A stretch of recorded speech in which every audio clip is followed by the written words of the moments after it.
Okay, so thanks very much to Trevor for that wonderful presentation before. So as Trevor gave an introduction to lean construction and how it can benefit companies and particularly technology, I'm going to try and give you some case studies of how Ardmac have implemented lean and BIM and give you some evidence of that as well. So as technical manager at Ardmac, I also sit on top of the digital transition team, and I'm also a member of our lean governance team. And I'm going to try and, as I said, explain some information about lean at Ardmac today. Just as a quick overview, I'm going to firstly say a few words about Ardmac just to give you some context. I'll speak about the drivers that led us on this lean journey. I'll try and define what lean means to Ardmac, because I think that's important. Lean has a different meaning as you go through each company. I'll describe some of the tools and processes that we've been able to implement with great success. And I want to focus a bit about integrated project delivery. I see it's a common theme that we've seen across multiple speakers here, and I feel that it has a massive potential in the industry if it's implemented correctly. And then I'll follow by I'll touch on what Trevor has discussed and the overlap between lean and technology, because that's very important if you're trying to maximise either one. They have great synergy. And I'll finish with a brief overview of the future for Ardmac and a brief summary. So who are Ardmac? Ardmac are an international construction specialist who specialise in delivering complex, high-value workspaces and technical environments. We're in business for 40 years, and we're based in Dublin with offices in Manchester, Craigavon and Brussels. We're working currently in 8 countries on live projects. We have over 300 staff. We've completed 750 projects in the last 5 years and over 7,000 since 1977. We've won the ROSPA Gold Award for safety 18 years straight, and safety is a big focus at Ardmac.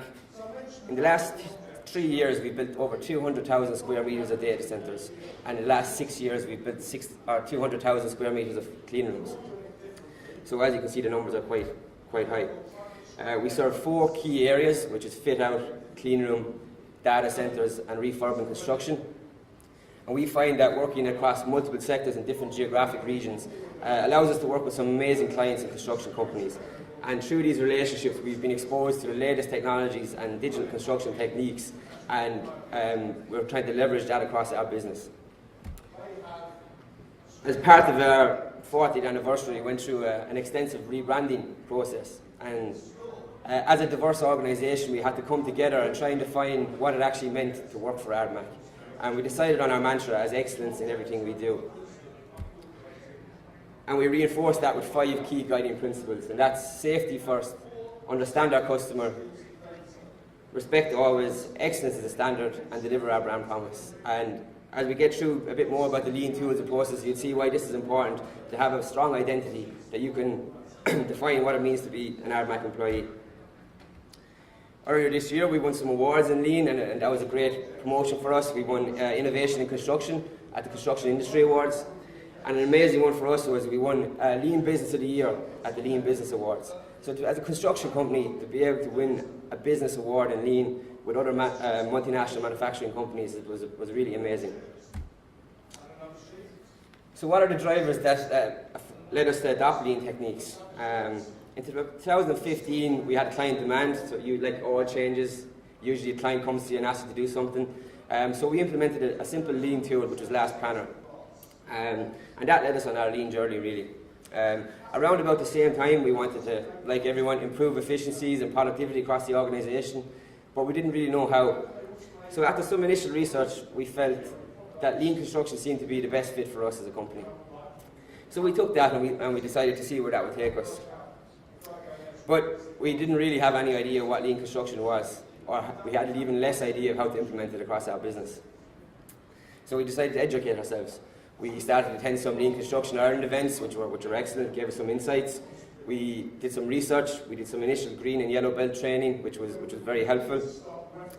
And we engaged with some of the lean service providers that Trevor touched on, who are an excellent body of knowledge if you're trying to start a lean journey. More recently, we formed a multi-departmental lean governance team, which has really become a forum for all things lean at Ardmac. And it's very important if you want to get success in lean that you need to resource it. If you don't think lean, then you won't be lean, and that's basically the basic principle. To try and put lean into context, Trevor has given some great definitions of lean concepts, so I'm not going to go into too much detail, but lean is a business strategy that focuses on value for your customer. And it's a concept that all processes contain waste. And more importantly, at Ardmac, it's about working together, collaboration. It's about working smarter, not harder. Reducing the 8 wastes that Trevor talked about. Tim Woods is the analogy we use. I won't go into each one. Trevor explained it quite well. Removing obstacles that prevent flow. So you're just thinking about your job, but you're also thinking about the person that comes after you to try and create that flow from task to task. It's about working safely. As I said, safety is our number one guiding principle. And it's about always looking to do it better and getting it right first time. And we use the 5 core lean principles, as Trevor said, to do that, which is specify the value, map the value stream, establish flow, implement pull, and work to perfection. Work to perfection in the construction industry is quite difficult, but at a basic level, you're always trying to remove that waste, add the value for your customer, and you're trying to continuously improve. And that continuous improvement loop is very important when you're talking about lean construction. We found, as Trevor touched on as well, that leadership is key. If you don't have strong leadership in your business that want to implement lean, then it won't be a success. And some of the traits that we've had to demonstrate were an understanding of lean. It's very hard to convince your staff to adopt something if you don't know the ins and outs of how it works. You have to demonstrate a commitment. It's certainly not an overnight process. It could take 5 to 10 years to implement lean fully in your business, so you need to be in it for the long haul. Oh, sorry. You need to demonstrate a willingness to change and an ability to change. You're going to have some difficult conversations in your organisation. Why do we do this? Because we always did it. And you need to have the ability to understand where people are coming from and an even higher ability to change and admit when you're wrong. It's about creating a culture of learning within the organisation. It's very important that idea generation is not a top-down approach. It's not always what the director said. Ideas have to come from all levels of the organisation. And even more importantly, there has to be a forum to capture these ideas. And we've created that in Ardmac with an initiative called Do Your Bit, where we try and get ideas, no matter how big or small, from all levels of the organisation. And we can see on a flow chart where that idea is and what processes have been implemented. And it creates a kind of a collaborative feel across the organisation. We needed to assign resources, as I said, so it starts with a lean champion and then it leads on to a lean team, and that really then will drive lean across your organisation. We've started to include lean as part of our organisation strategies, and it's mentioned in nearly every document that we produce, and it's important to wrap everything you do in a lean principle. We've invested heavily in leadership skills in the business, and we really feel that our leaders will become mentors who will then spread the word of lean across our organisation. Working in 8 countries, 300 staff, it's very hard to touch everybody in the same way that you can at a board meeting. So if you don't have your leaders at ground level driving lean through your organisation, then it's just going to fall down at the next hurdle. And finally then, when possible, and I'm a big advocate as a technical manager, is use technology when you can to reinforce all of these steps. But as Trevor said, it doesn't always start with technology or processes. You need to consider your people. And we found that bringing people along with us was the most important step of the journey, and changing the culture within the organisation so that lean wasn't just another task, it was part of business as usual. When we first started, lean was very much an external driver that led us on this journey. Today at Ardmac, the drivers for lean are internal, and that's a very positive shift. But to do that, we focused on people, technology and process, but very much the first step was people. Yes, you can have processes, yes, you can have technology, but if the people don't engage, neither can be successful. So before I talk a little bit about technology, I'm just going to talk about some of the simple tools that we've implemented that we've had most success from. The last planner. This is our first, I suppose, step on the lean journey back in 2015. And it's essentially a scheduling tool that involves a task level detail and focuses on removing constraints. It's an interactive planning process, and it requires buy-in from all levels of your organisation, including trade people. And like most schedules, you start with your key dates. And as you go down through the details, you're looking at the handoffs between trades to make that more efficient. You have your 1 week look ahead, your 6 week look ahead, your 12 week look ahead. And this is where you really identify constraints or barriers that are going to affect your flow on your weekly work plan. Your weekly work plan is an interactive process at the start of the week, or sorry, middle of the week for the week ahead, where your trades are assigned tasks and they take ownership of those tasks. As you go through the week, you're constantly monitoring the variance versus the plan. And that's important. At Ardmac, we have 14 categories of variance, or reasons why tasks can't get completed. And at the end of the week, we have a trend of the reasons why tasks weren't completed, and we also have a trend of percentage of planned tasks versus percentage of complete tasks. We call that the PPC, which you can see when you trend that over time becomes a very powerful tool. So the green line there is our percentage of planned tasks complete versus the original over a 12-week period. So we can see if we're performing well or not compared to the week before, which is very powerful. But when you bring that across back into your organisation and you trend that across multiple projects, you can see where the common categories of variances are occurring, what are the issues that are happening on my sites at the moment, what do I need to put in further action, do I need to change what I'm doing. Using the traditional critical path method, we've seen that typically about 50 to 60% of tasks get done on time as per the schedule.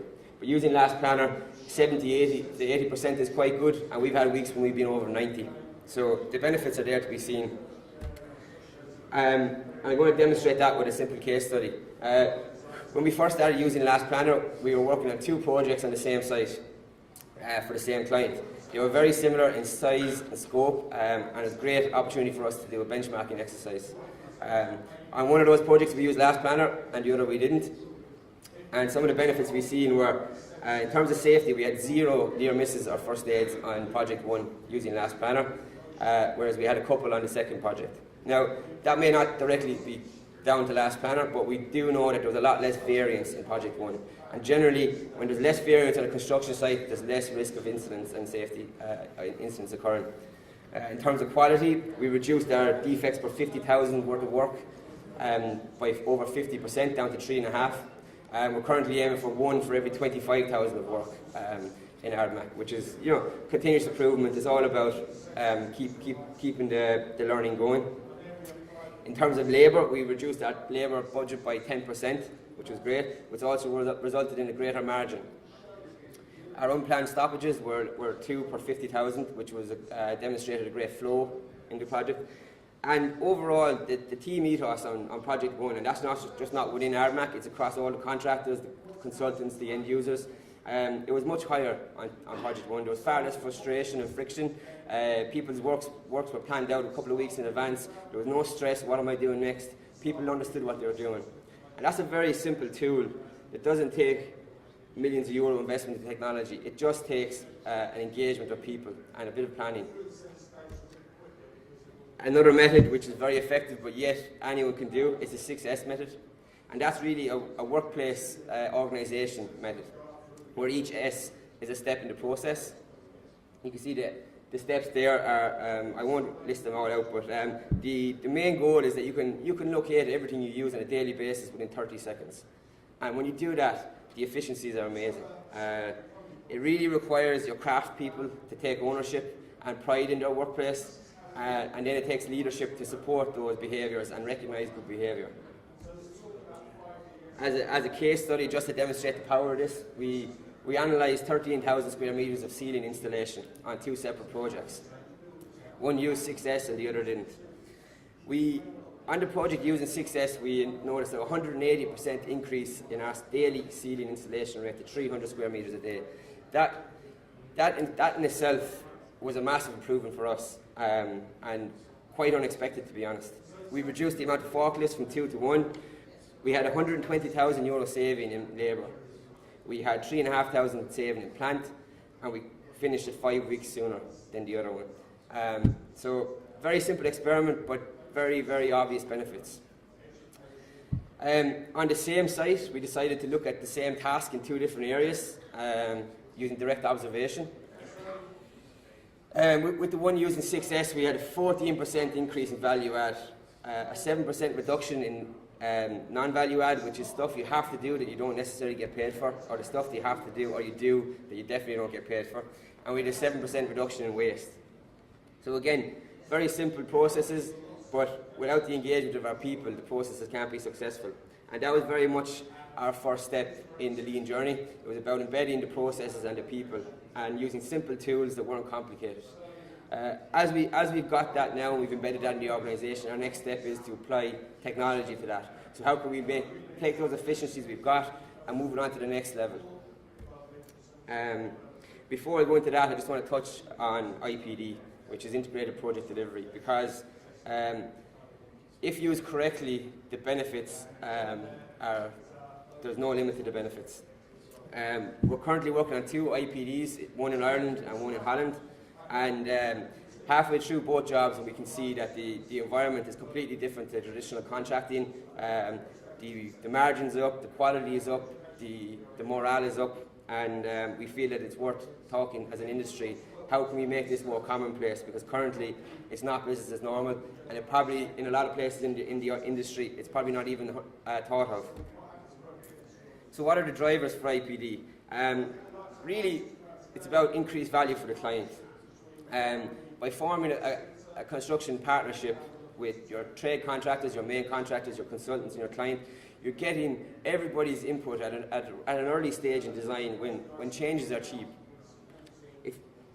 As a specialist contractor, if we come on board too late, we have all this knowledge and experience of constructing technical environments, but if we're coming on at the end of a design period, our chances to influence the design are limited.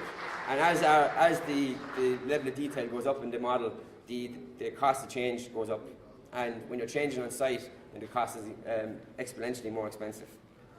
But overall, the idea is about working together collaboratively rather than an adversarial approach, which is all kind of a common term in the industry. You have better working relationships. So we're working together with one big room, contractors, consultants, clients alike. There's no organisation boundaries. It's not them versus us. It's very much one team and one goal. And how you do this is you create a maximum project target price. And every contractor is incentivized to perform below that price. And any of the savings are shared amongst the project team in proportion to the contract value. And also then you have a target price and you get a reward. You get rewarded for the better performance, better quality, and you're tracking your KPIs. The outputs of IPD, as I said, are very much your project constituencies become more open and collaborative. This is where trust comes into it. As an Irish contractor, sometimes you're nearly expecting the around the corner the problems to hit or the issues to start, but it's very much about opening up and being open with your client and gaining that level of trust. It's probably important to say that not every project is suitable for IPD, but certainly when you have a relationship with a client or you have a relationship with a band of contractors, definitely the chances of success are much higher. You collectively share and manage the risk, which is very important. Traditionally in contracting, the risk is assigned to the person who can least manage it. The poor guy at the end of the chain that gets dumped with all the risk. But in this model, risk is actually talked about and managed and discussed. And the person that can manage it best manages the risk, but the risk pool or the risk contingencies are managed as a project pool. So that creates a value in itself because you don't have contingency on top of contingency or the snowball effect. And it's very much technology oriented. You don't need BIM to do IPD, but certainly I would say I wouldn't advise it because the common source of information is critical if you want to be open. And if everybody's using the wrong revisions of the drawing, the basic stuff that we're talking about with a number of years, then you start to lose that trust and you start to generate that friction. If there's one common source of information, the 3D model that's well defined, you have a great chance of success. Some of the benefits we've realised already part of the way into these projects are reduced variation, reduced claims, elimination of waste and duplication by sharing plant, sharing scaffold, sharing site accommodation. There's a transparency and trust and a real team ethos across the whole project team and not just within your company. We have a big incentive to achieve, to hit our metrics, and the more we hit those metrics, the more we'll make. And that creates almost like a mini competitive environment amongst the contractors. Nobody wants to be the one that lets the team down, and you'll be surprised even in grown adults the competitive nature that sinks in there. We've noticed improvements in all key measurable metrics, which is safety, quality, cost and schedule. And we've already gain some long-term benefits out of this. And that's not just with clients, it's also with other contractors. And we feel that when we're working with those contractors again on other projects, even if it's not IPD, the relationships that we'll have gained from working together, I think will definitely benefit us as we go across. So that sounds great, but Lean and IPD still have a bit of way to go, I feel, in Ireland. There's plenty of barriers that'll affect that. Contracts is a big issue. Current contracts don't really support Lean here in Ireland, and I know LCI are working with a number of bodies to try and implement Lean in certain contracts, and I think that would be a big help. And the culture in parts of this industry is still very much cheapest, fastest. We can see some issues that have happened in the last couple of weeks, especially with our schools. As long as this mentality remains in this country, IPD won't really have a room to grow and flourish. In terms of Lean, the classic list of 7 ways is not always fully relevant for construction. You can certainly take parts of each one and apply it to your business. But I think people think, and they look at the Toyota method and they get frightened. They say, I'm not a manufacturer, I'm a contractor. How does that apply to me? So it's a matter of interpreting that for your own business and understanding what that means for you. Timescales. Projects are always quick. They're increasingly more complex. There's no time. I can't get better. You're always focused on the task you're doing today and not about this strategic overview of the project. So that will need to change. People need to think and put more effort into planning up front and try and remove these constraints before the project starts. There's a low degree of stability and repetitiveness in construction. So we're doing a lot of work at the moment about standardisation and modularisation. As a clean room contractor, as part of our business, we're big about this, about designing as much as we can in a standard way so that it can be repeatable across multiple projects and multiple parts of the same projects. And BIM really is a big tool that we use for this. I suppose a quote from Mr. Shingo is, the most dangerous kind of waste is the waste that we don't recognise.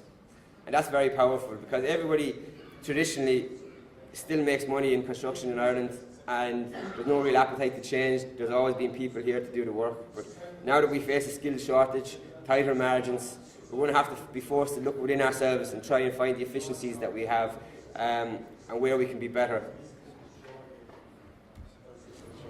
In terms of technology at Ardmac and Lean, the approach we've taken is any business improvement we try to implement, we always put it through Lean principles, through our Lean governance team, through our digital transition team, to understand what are the benefits to our business for implementing such technology.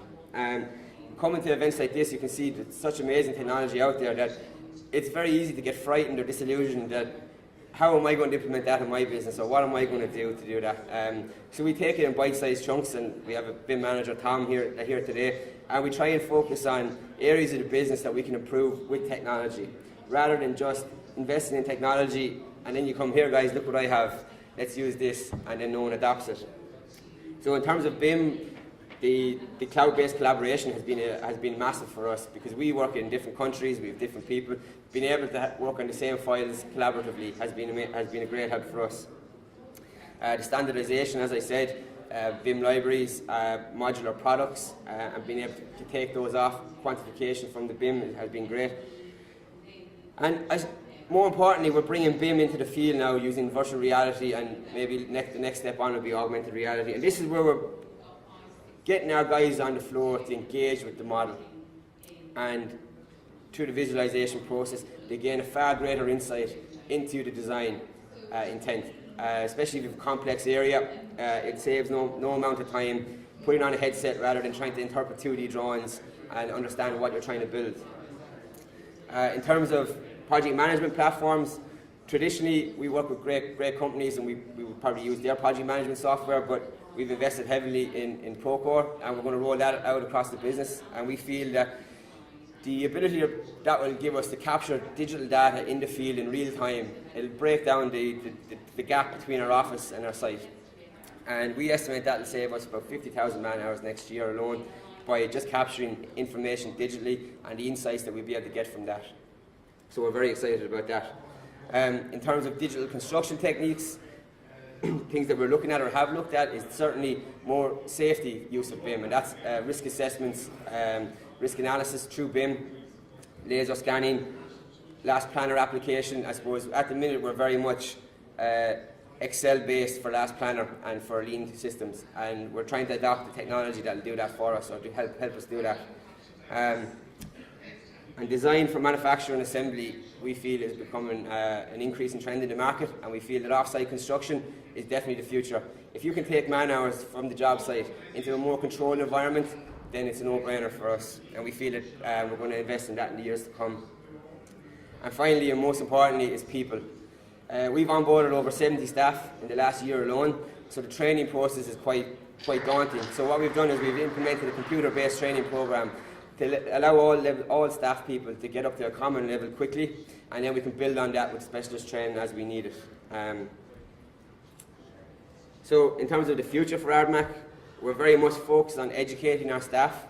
We feel that Ardmac is primarily about our people, and without them we won't succeed.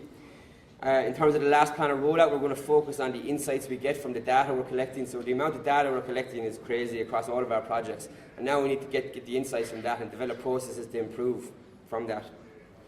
Our lean governance team are the team that's going to continue with the measurement and development of that. Our integration of lean culture has to continue, because if it stops, it'll stagnate. We're going to try and capture our IPD learning and try and spread that across the organisation through LCI and other bodies, because we really feel that is a tool that needs to be used further. We based everything we do on the Shingo model, and we're going to continue that rollout. And we're going to focus on digitising all processes across the organisation. We feel that that's a massive big win for us if we can get that right. So in summary, I think the question should be no longer why lean, it should be why not lean. The benefits are there to be seen. We've given you concrete evidence of how it can be implemented simply and effectively to maximise efficiencies in your business. We're going to focus on our lean development through people, implement technology where we can. We're going to communicate quick wins to generate momentum within the business and to the industry. And overall, we feel the future is bright. And I can certainly say, as part of my job as well, technology and lean will be at the centre of everything we do at Ardmac. So, thank you very much for that.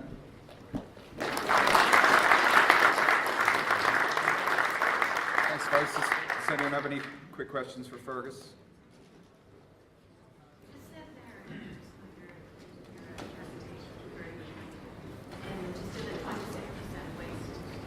Yeah.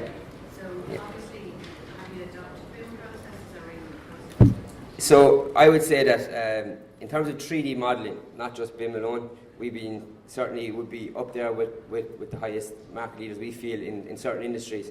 But in terms of BIM and information management, we feel we still have a long way to go to standardise that across all of our business.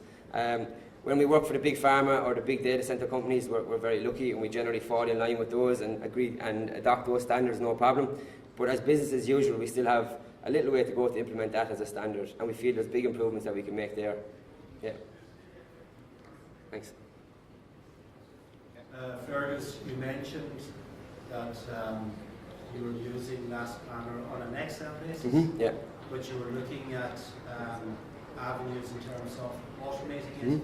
Is that an internal company thing, or are you leveraging external companies who are actually already doing that? Our hope would be to utilise the software that exists at the moment. At the minute, our biggest success about Last Planner is engaging the guys on the ground, the trades on the ground, and that's huddled around a whiteboard at the minute every day, and you get the interaction and the ownership, and then you get the competitiveness, as I said. But it's very much analogue. We're trying to digitise that so that, yes, you still have that interaction, but that you actually you get the insights far quicker. At the minute, it's a slightly manual process, but we're still getting the insights. We're just trying to automate that process as much as possible. Thanks. You mentioned earlier that 90% of the process is people, Yeah. and that Yeah. 10% is 10%. Yeah. But what do you consider the biggest resistance coming from the people side? The culture, but culture is a very wide. Yeah. So the demographics in our organisation are very varied, from graduate level up to 65 years old, and people have witnessed a big change in the organisation and the construction industry. And everybody's so busy, and they see the biggest barrier we have is time taken to explain to people the benefits that could happen. So rather than just adding on task and task and task to everybody, you have to demonstrate the benefits or take away some work to give them a new task to get further insights. And that's the biggest barrier we feel is people not understanding or being afraid, but also not understanding the benefits. That's the main barrier we feel. But when we've explained to people or demonstrated how, rather than force, we've seen a bigger uptake, and we've learned a lot from that. So when you say not understanding the benefit, do Yeah. you mean that they manifest? So this is the way I've done it for 25 years. Why would I do it differently? I print this out, I write my data on it, I scan it, someone else worries about it then, rather than capturing that digitally on the field on a tablet. But when you give these people tablets and you talk to them and explain to them, the benefits that they see are unbelievable, and they greatly reduce their workload. And all it takes is a little bit of time and a little bit of embedment and encouragement, and then your process is working. How would you bridge that? In my opinion, that's the biggest obstacle Yeah. on the way. So how would you bridge? Bit by bit, that's how we started. So as I said, with the Last Planner as an example, rather than giving everybody an app and say, right, we're going to use Last Planner now, we started with a whiteboard meeting led by the project manager. We got everybody around, so all they actually had to do was stand and listen and see the benefit. They took away some tasks, they did their task business as usual, came back, gave us some feedback, and we did the rest. And now they can already see the improvements in the process, the improvements in productivity, less friction. They know what they're doing on a weekly basis, they don't have to worry about that. There's less change over time. And now they're ready, we feel that we're ready for adopting an app that will capture that digitally for the first time. But by showing the process and how it works first, and demonstrating the results and making that business as usual, then we feel that we can bridge the technology gap very easily now.